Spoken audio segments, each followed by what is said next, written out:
exceptional October heat continues. Elsewhere, we're seeing temperatures continue to come down. Cold as the air, pushing away from eastern Canada lows. We're on the surge of the slightly lighter oranges working its way through the Midwest. This is behind this weather front here. This will bring some storms to the Central Plains, through parts of the Great Lakes, into the Ohio Valley, and ahead of that, we can see some thunderstorms break out in the Tennessee Valley on Sunday. Colder conditions pushing back through the Canadian prairies, but things will get colder still in the week ahead. That all comes courtesy of what you can see there lurking off the coast. Chillier air pushing through Alaska. That will charge the 70s over the coming days. For the time being, All right, I'm live. You need to shut up. Oh wait, I'm hot mic.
Can you hear me?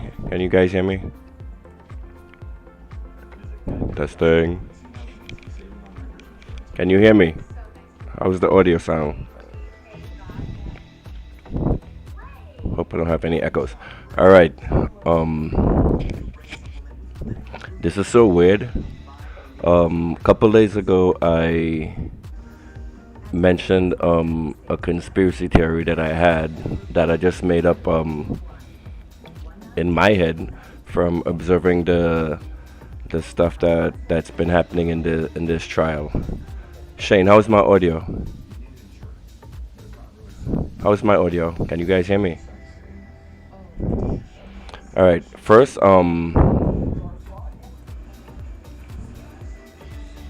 let's take this music off.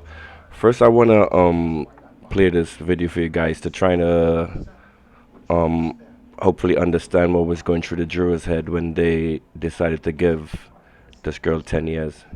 Across the country, two jurors breaking their silence about the sentence given to former Dallas police officer Amber Geiger for shooting and killing a man in his own apartment.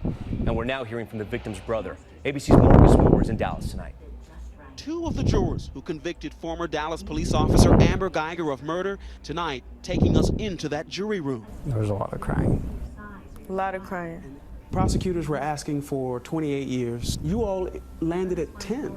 I told everyone because we all agree that it was a mistake, and I don't think Bo would want to take harsh vengeance. I think he would want to forgive her. Geiger shot and killed 26-year-old Botham Jean when she entered his apartment mistaking it for hers. You can't compare this case to any of those other officers killing unarmed black men. Those officers that kill unarmed black men, when they got out, they went back to living their lives. Amber Geiger, she showed remorse, and that she's gonna have to deal with that for the rest of her life. Can I give her a hug, please? All right. Let's stop there. And so that's basically how they were thinking.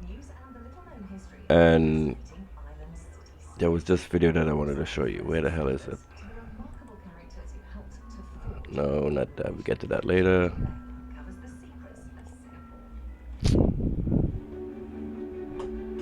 No, I might actually end up getting killed if I continue talking about what I'm going to talk about. I can't find the goddamn video I just had. I wanted to play.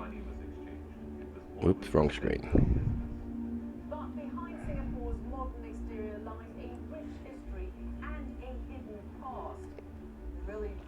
I wanted to play the testimony of Bottom Jean's coworker. Um, but I just lost it, and I don't feel like taking another 5 minutes to search for it.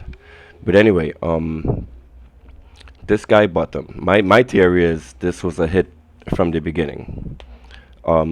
This was a hit to either send a message um, to his employees at the company he worked for, or to stop Bottom working in a project that could have had some very wide implications. And actually, now that I think about it, maybe I shouldn't be speaking, because if I end up dead, it's not because my baby mom killed me.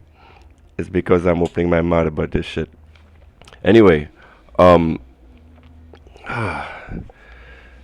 Bottom worked for this huge. He works for this huge company that does auditing and monitoring and compliancy checks and stuff like that. So off the bat, you can tell that the industry he was in is like very sensitive, especially since he was dealing in the area of IT on damn, I just lost my train of thought. So my theory is he was killed by someone with a lot of pull, and the fact that a police officer was sent to do this, um, and the police officer was supposed to get off. She wasn't supposed to get convicted. The fact that a police officer did this was supposed to send a message to whoever he worked for at his company. So right after the trial, this judge, who I think did a pretty good job throughout the trial, um, she went up to the police officer and gave her a hug. Everyone like thought that was really weird after she did that.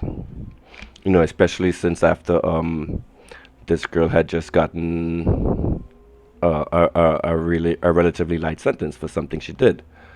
Um, so she went up to this girl and hugged her, which is like something that doesn't happen. Then a few hours later, out comes this message that the Dallas Police Association is endorsing Tammy Kemp to run for district judge, which is an elected position. This is a big deal. So right off the bat, people started saying, was she paid off? Like, what is going on? So they started asking questions. And now today, look at this. And this guy was actually a pretty critical piece in. I'm really not saying what I really wanted to say. I'm holding back. So anyway, this guy, who is a critical piece of the puzzle, especially if there's supposed to be an appellate and a retrial. This guy was critical to the prosecution case because he claimed that there was no verbal warning from Amber Gaia to Botham when she shot him. And today this guy ends up dead. So my spider sense is already going off the off the chain here. This something that there's something about this case that there's something much deeper going on in this case that we don't know about, and I think it's something to do with PwC, the company that he works with. These guys they have some weight enough to do something like this, and think about it when you go to sleep tonight. And maybe I should delete this video, because since I'm the only one who's talking about conspiracy theory on this level, I might end up getting killed. But no, for real, this is really weird. This whole entire case, and now with this guy getting killed, is especially upsetting and something everyone should look at.